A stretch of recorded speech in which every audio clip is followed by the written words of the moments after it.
Queridos e amados, graça e paz para todos.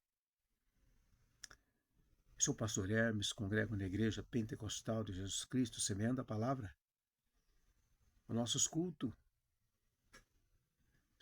acontecem nas terças, quinta e aos domingos. Terça e quinta, das 19 às 21h30. E aos domingos, das 8h30 às 10h30. Você que mora aqui em Cumbica, região, nós estamos em Jardim Nova Cumbica.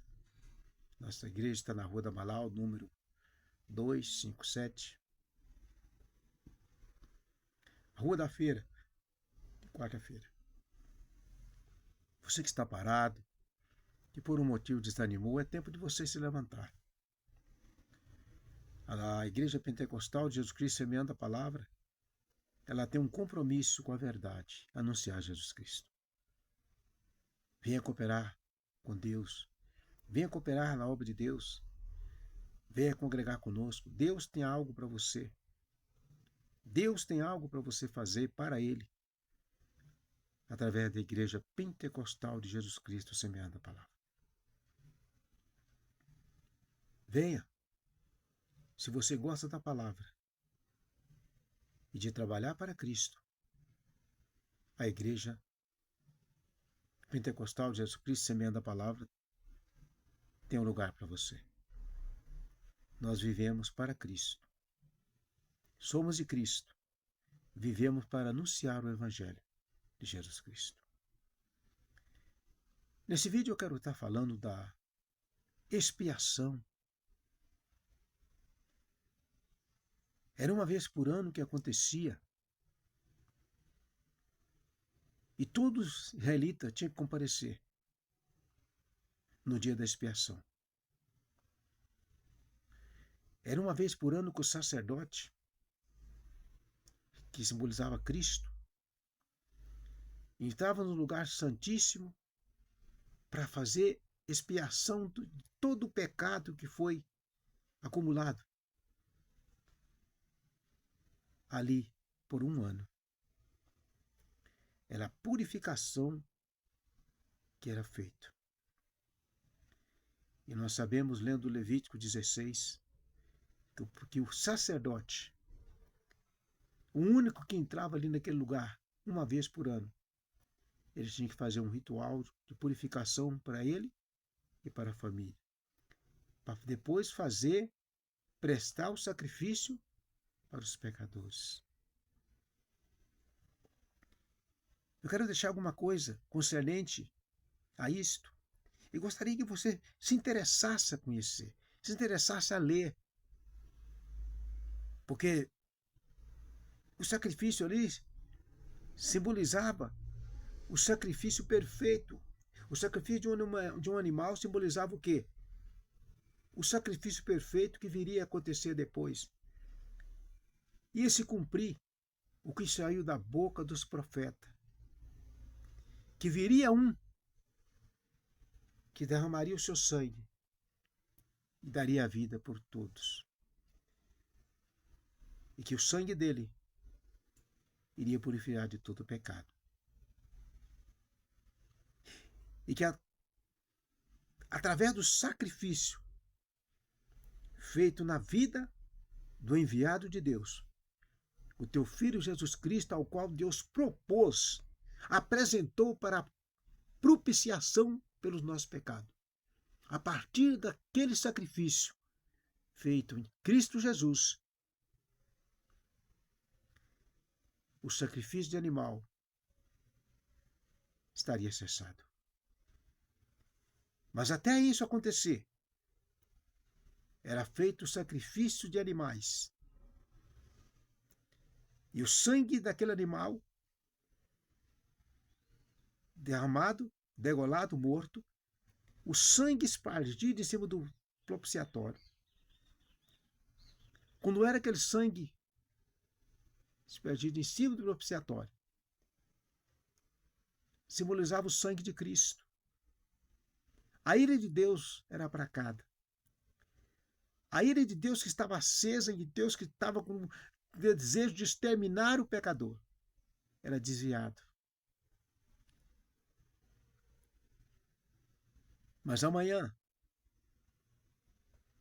aquele mesmo pecador que ofereceu um animal cometesse outro pecado, ele teria de oferecer outro animal, derramar o sangue de outro animal inocente, para que a ira de Deus não matasse. Mas quando Jesus Cristo derramou o teu sangue, a Bíblia, Deus propôs no teu filho. Essa palavra propôs significa apresentou. Deus apresentou o teu filho, que viria para nos substituir daquela cruz da morte e nos arrancar da garra da lei e do pecado. A lei que nos apontava e fazia nós reconhecermos que somos pecador. Mas a lei não salva, a lei não liberta, a lei não transforma. A lei simplesmente apontava o nosso pecado e fazia com que nós reconhecesse que somos pecadores. Mas ela não podia. Mas ela serviu de guia para nos levar até Cristo. Que aí, reconhecendo que somos pecador, aí vinha a necessidade de um libertador, um perdoador. E quem poderia fazer isso? O homem não, só Deus.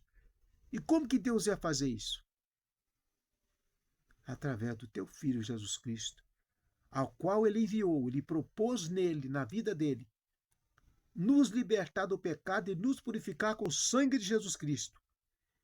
E a Bíblia diz em João 3,16: porque Deus amou o mundo de tal maneira que ele enviou o teu único Filho, para que todo aquele que nele crê não pereça, mas tenha a vida eterna. E a vida eterna é essa, João 17,3.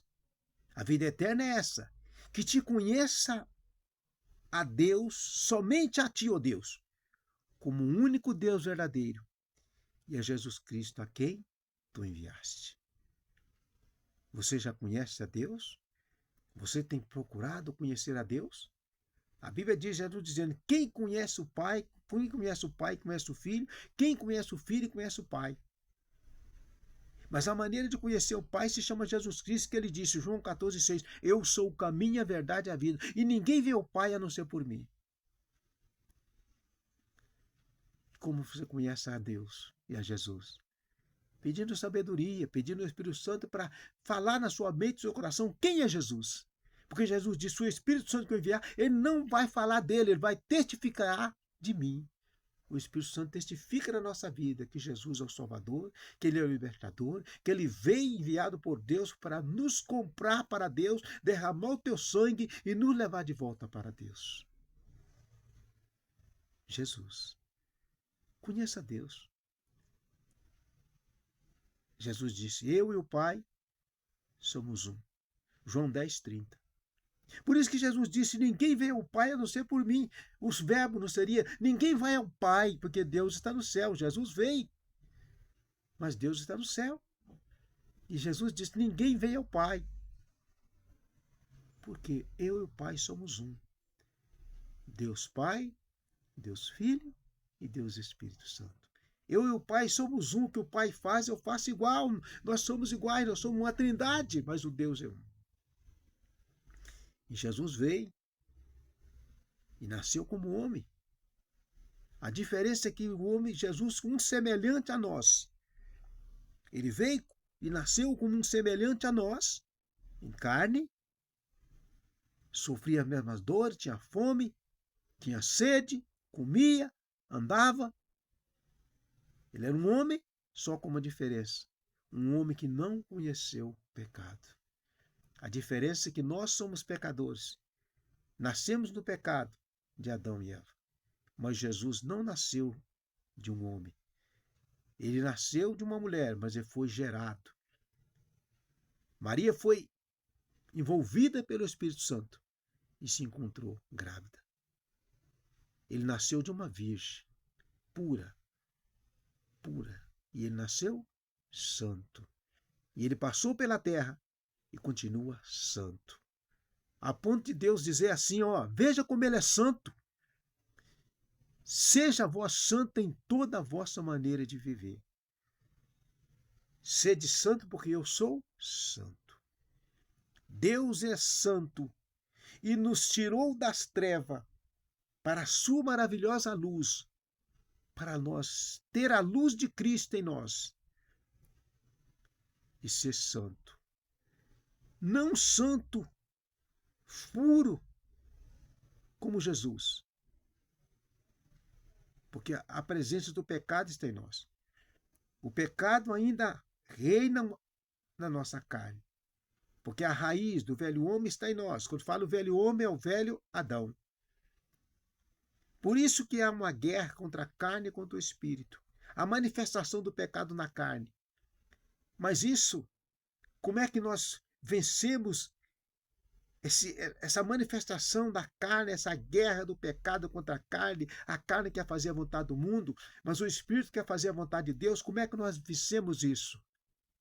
Andando em espírito e vivendo em espírito.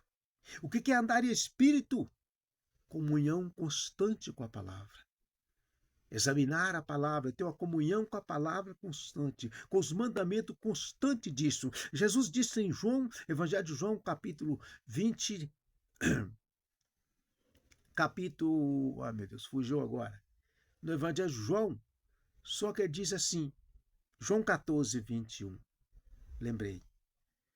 Jesus diz assim, aqueles que têm os meus mandamentos, olha só, aqueles que têm os meus mandamentos, mandamento o que é? A palavra, a Bíblia.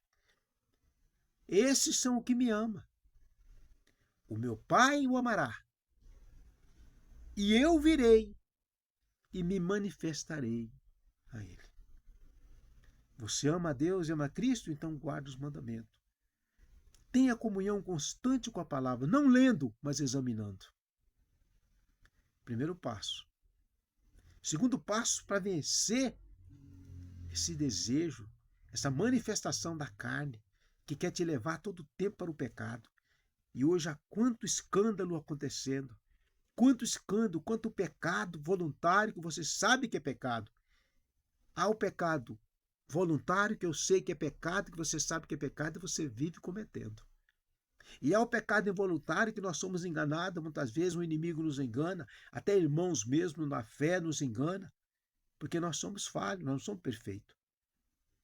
Mas o problema é que hoje o pecado voluntário, eu estou pecando porque eu quero, eu não estou nem aí para a palavra que diz. Isso é coisa antiga. Não, Deus não mudou.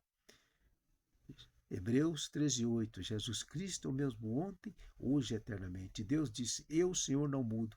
Eu sou o mesmo ontem, hoje e eternamente. Então vamos buscar uma vida de santidade. Porque aquele tempo lá da expiação, que o sacerdote prestava o sacrifício antes de Jesus vir, era terrível. Eu quero deixar 2 trechos para você examinar. Por parte. Hoje eu vou colocar o primeiro, depois eu vou colocar o segundo, e você vai juntar todos. E você vai ler. E você vai melhorar suas pregações. E você vai pregar essas coisas. Hoje não se prega mais contra o pecado, só se prega as bênçãos, você vai ter isso. Não é pecado ter isso. Mas você tem que buscar uma vida de santidade com Deus.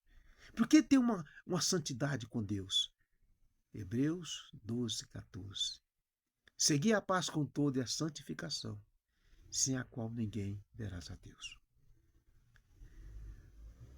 Quando o Romano diz que somos justificados pela fé, quando você é justificado, significa que você arrependeu do pecado, deixou o pecado, confessou a Jesus Cristo, entregou a tua vida para Ele. Aí Jesus faz o quê? Te purifica do pecado. Aí Deus vem o quê? E me justifica, e te justifica, te declarando o quê? Justo, que você não deve mais nada, agora você é justo. E como que é justificado? Pela fé na obra de nosso amado e Salvador Jesus Cristo. E depois da justificação vem o quê? A santificação. A justificação é na hora, a santificação é constante. Nós temos que santificar a nossa vida todos os dias, até aquele grande dia da glorificação, que está em Coríntios, capítulo 15, versículo 1 adiante. O dia da glorificação, onde esse corpo nosso será transformado num corpo incorruptível, onde o pecado não vai tocar mais nele, a morte não vai tocar mais nele. Esse corpo, nós seremos livres do pecado e da presença do pecado e seremos santos, aí sim. Mas agora nós somos santos, porque a palavra santo significa separado. E Pedro disse que nós somos uma geração eleita, nação escolhida, povo adquirido das trevas para a maravilhosa luz. Quem é essa luz? É Jesus Cristo. Nós somos santos, estamos em comunhão com Ele, Cristo em nós e nós nele. Entendeu? Uma comunhão com Ele, Cristo em nós e nós nele. Então eu quero ler para você. Hoje falta santidade. Hoje falta temor. Temer a Deus é amá-lo, é obedecer. Temer a Deus é saber, olhar para a cruz e ver o sacrifício que Jesus fez para nós voltarmos a reconciliar com Deus. Temer a Deus é olhar para a cruz, dizer o sofrimento de Cristo, dizer para mim mesmo, eu não quero ver meu mestre Jesus sofrendo mais uma vez daquele. Porque o sacrifício foi de dor, de sofrimento, de sangue derramado. E nós pecamos de graça voluntariamente. Ô, meu amado, levanta os olhos e busca o reino do céu. Antes de você cometer tudo pecado voluntariamente, saber que está pecando e pecando por vontade de pecar, olha o que está escrito em Mateus 6,33. Antes buscai primeiro o reino do céu e a sua justiça, e demais coisas vos serão acrescentadas. Então vamos lá. Essa manifestação do pecado, esse desejo de pecar que você tem, que está te tentando a toda hora, como é que você vence? Como é que você consegue suportar isso e não pecar? Uma vida constante com a palavra. Não se apartar dela nem de dia nem de noite. Esse é o primeiro passo. Segundo, uma vida constante de oração, obedecendo às duas palavras que Jesus disse, orai sem cessar. E terceiro, eu ainda digo outra. Efésios 6,18, Paulo diz, orando assim em todo tempo, com toda oração e súplica no Espírito, e vigiando ainda nisso. Não adianta orar, jejuar, ler a palavra e não vigiar. Por que temos que vigiar? Pedro, porque o diabo, o adversário, anda de redor, bramando como leão, buscando a quem possa tragar. E se nós não tivermos uma vida de comunhão com Deus, oração, jejum, palavra e temor, e estar com Deus e saber que sem Ele nada podemos fazer, Jesus disse em Evangelho João 15,5, sem mim nada podeis fazer. Isaías 43, 10, 11 diz assim, eu sou o Senhor e fora de mim não há outro. Só na comunhão com Deus, na oração, na palavra, no temor, guardando, sendo vigilante, nós vamos ter força em Deus para vencer a tentação e o pecado. Por quê? Efésios 6:10. Nos demais, irmãos, revestimos na força e no poder de Deus. Revestindo de quê? De toda a armadura de Deus. E depois de ter feito isso, ficai firme. As armaduras de Deus é a palavra, jejum, o temor, o culto, tudo isso nos reveste, porque a palavra de Paulo diz o quê?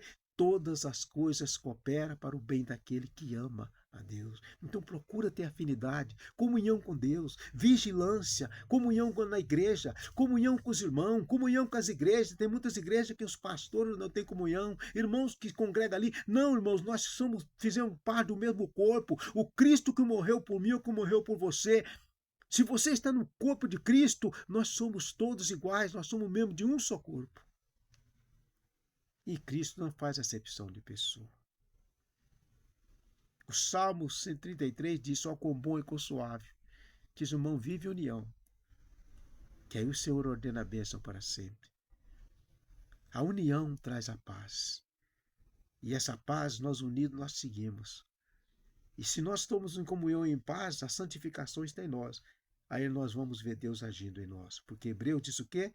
Seguir a paz com todos. Até com o meu vizinho, até com aquele que te persegue, você tem que ter paz com ele. Porque senão você não agrada a Deus. Seguir a paz com todos é a santificação sem a qual não veremos a Deus. Está escrito que a palavra de Deus não falha. Ó, quão bom e quão suave que esse irmão vive em união. Eu quero ler para vocês.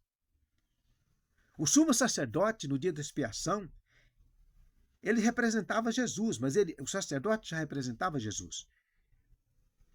O sumo sacerdote representando, tá vendo? Ele representava, era representando, então ali ele estava representando Jesus. Representando Jesus Cristo, oficiava na ocasião vestido de linho, ele tinha que ter as roupas preparadas para ele. Deixando de lado as vistosas e imponentes vestimentas que lhe eram peculiares. Aí ele começava o ritual, tomava ele 2 bodes para a expiação do pecado e 1 carneiro para o holocausto. Eram lançados sorte sobre os 2 bodes. Um dos bodes, então, representaria o Senhor, o outro, chamado bode emissário, representaria Azazel ou Satanás. No cerimonial típico, assim como o cordeiro representa Cristo, a justiça e os seus resgatados, o bode representa Satanás, o pecado e os impenitentes. Isso pode ler Mateus 25, 31 a 46. Jesus, o Imaculado Filho de Deus, que nunca conheceu o pecado, foi feito pecado e contado com os transgressores. Os que transgrediram a lei, Jesus foi contado com eles. Sendo que ele, inocente de tudo, nunca cometeu pecado, mas ele nasceu como um de nós, para nos substituir, para sofrer na carne as dores do pecado. A agonia. A Bíblia diz que quando Jesus entra lá no Getsêmani, que ele deixa os discípulos ali, ficai aqui até que eu vá ali. E ali diz que ele entrou, a agonia era tão grande que sangue saía dos poros dele. E a humildade de Cristo, que ele estava passando por aquele processo, caminhando para a cruz. E lá na cruz ele ia cravar o nosso pecado lá. E na morte dele nós morremos com ele naquela cruz. Fomos sepultados com ele e ressuscitamos uma nova criatura. A ponto de que Coríntios dizer, já que estais em Cristo, nova criatura é. As coisas velhas se passaram, eis que todos se fez novo. E o apóstolo Paulo disse, morreste com Cristo, foste crucificado com ele e ressuscitaste com ele. E por que você continua pecando ainda? Se morremos, se o velho homem morreu, lá na cruz nós morremos com ele. Ele foi sepultado. Então nós fomos sepultados com ele porque nós morremos com ele. Mas ele ressuscitou e nós ressuscitamos com ele. Para quê? Para viver em novidade de vida, anunciando a Cristo a toda e qualquer criatura. Testemunhando a Cristo, mas muito está se cumprindo a palavra que Jesus disse, por vossa causa, o meu nome é blasfemado. Porque nós pecamos contra Deus, sabendo que é pecado, e pecamos voluntariamente. Querido amado, arrependa-te e volte ao primeiro amor. Procure não pecar contra Deus. Mas se for pego de surpresa com pecado que não é voluntário, com pecado involuntário, arrependa e confesse e deixe. Porque aquele que confessa e deixa o pecado, arrepende, confessa e deixa, recebe a misericórdia, recebe o refrigério, tem a vida renovada, tem a vida transformada e torna a formar um só espírito com Jesus Cristo. Mas sem pecado não há comunhão com Deus. Porque Jesus disse, Isaías 59, os meus ouvidos não estão gravados para que não possa ouvir, e a minha mão não está encolhida para que não possa abençoar, mas o vosso pecado faz separação entre eu e ti. Então, encerrando, no cerimonial típico, assim como o cordeiro representa Cristo, a justiça e os seus resgatados, o bode representa Satanás, o pecado, e os impenitentes, Mateus 25, 31 a 46. Jesus, o Imaculado Filho de Deus, que nunca conheceu o pecado, foi feito pecado e contado com os transgressores. Isaías 53, 12. Queridos e amados, medita nessas coisas e volta a pregar a verdade. Volta a pregar contra o pecado. Olha o sacrifício de Cristo. Olha o que o sacerdote tinha que fazer para chegar ao que ele diz. O dia da expiação era o mais solene e sagrado de Israel. Era o dia do juízo do povo e da purificação do santuário. Ele era celebrado no mês de Tersim, o 7º mês do calendário judaico, no 10º dia do mês. Leia Levítico 23, 27. Neste dia, todos os pecados transferidos para o santuário deveriam para sempre ser apagados. Era a purificação do santuário, de todos os pecados durante o ano estava ali. Sempre, poderia para sempre ser apagados. Era uma ocasião tão solene e sagrada que o seu preparo tinha início 10 dias antes, conforme determinação do próprio Senhor. Testifica isso em Levítico 23, 24. A esse respeito, diz, é o dia que, a expiação no caso, é o dia da expiação. Diz que os primeiros 10 dias do mês se tornaram os 10 dias de arrependimento do ano, destinados a operar uma perfeita mudança de coração e fazer dos filhos de Israel como criaturas nascidas de novo, atingindo a culminância no dia da expiação, quando o maior dom religioso, a perdoadora misericórdia de Deus, devia ser oferecida ao homem. Coisa linda. Ao chegar o soleníssimo dia da expiação, todos deveriam afligir a sua alma, Levítico 16, 31, fazendo profundo exame de consciência, a ver se porventura algum pecado não fora esquecido ou deixado de se confessar a Deus e abandonado. O dia da expiação era o único no ano em que alguém podia entrar no segundo compartimento do santuário, o Santo do Santo, o lugar santíssimo. Era ali.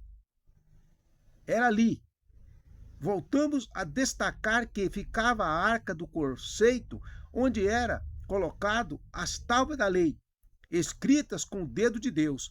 A tampa da arca era chamada propiciatório, e ali era onde a presença visível do Deus Altíssimo se manifestava através do Shekinah.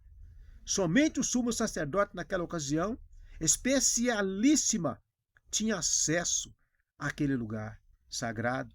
Nenhuma outra pessoa, em nenhuma outra ocasião, ali poderia entrar sob pena de morte.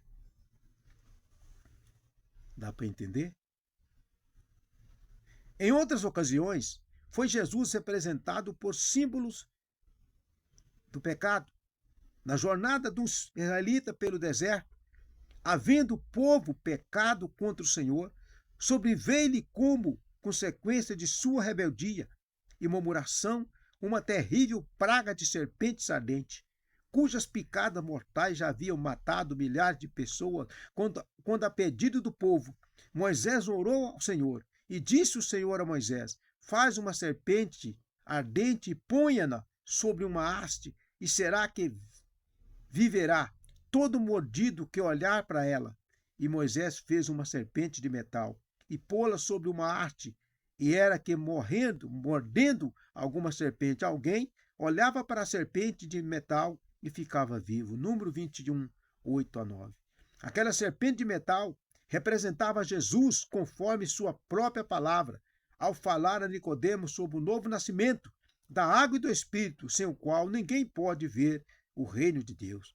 E como Moisés levantou a serpente no deserto, assim importa que o Filho do Homem seja levantado, para que todo aquele que nele crê não pereça, mas tenha a vida eterna. João 3, 14, 15. Fizeram uma serpente simbolizando Cristo, porque uma praga veio sobre aqueles, praga que eles eram mordidos e morria. Aí Deus mandou fazer uma serpente de metal e colocar em altura, simbolizando Jesus Cristo pendurado na cruz, para que todos que olhassem para aquela serpente não morria. E assim Moisés fez. E as pessoas olhavam para aquela serpente. E Cristo curava. E elas não morriam. Esse se chama Jesus Cristo.